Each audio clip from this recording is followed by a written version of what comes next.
I once read that in war, the first casualty is truth. What is inside that book is nothing but truth, comrade. All the men who fought so hard, all of their heroism, it's in those pages. Company of Heroes is a tactical RTS set in World War II. We started back in 2006, released a critically acclaimed original, and that was one of the highest rated PC games of all time. Now we're following it up with Company of Heroes 2. It's been 6 years, but we've got a brand new engine, a whole bunch of really neat new gameplay, and a new front of war. We're taking the player to the Eastern Front, which is the biggest conflict of the biggest war of our time.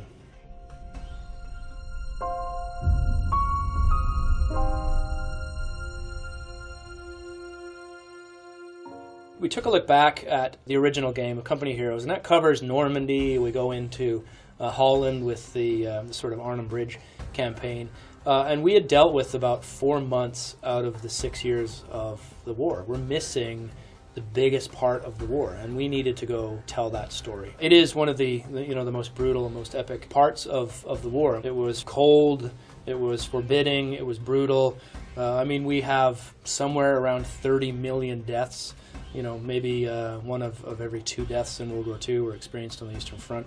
And we've got 2 epic ideologies. You have the Communist Soviet Union and the Third Reich, the German Third Reich, fighting it out for supremacy. Our soldiers had no choice. It was fight or die.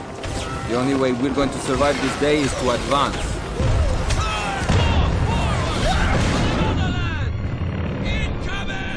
We loved the experience that we had created in the original game, and we wanted to do more. We had introduced Essence Engine with the original game. Essence Engine 3 takes a lot of our technology even further. The game looks better, it's going to run better. It's got more fidelity, more authenticity. All that was part of the technological development. And then, of course, we want the game to look good, but we also want critical decisions to be made by the player. We want the player to be affected by the cold weather, have his troops affected by exposure. And it opens up sort of tactical choices for the player, and also the tactical consequences of fighting in the deep cold and the blizzard conditions that you find in the Soviet Union.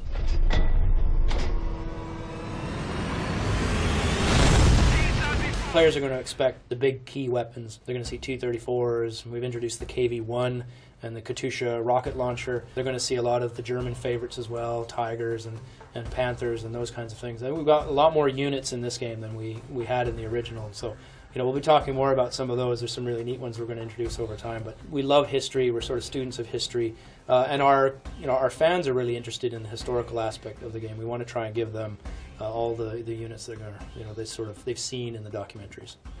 It had been 4 brutal years, a long and bloody road. Every hard-fought battle was necessary, comrade.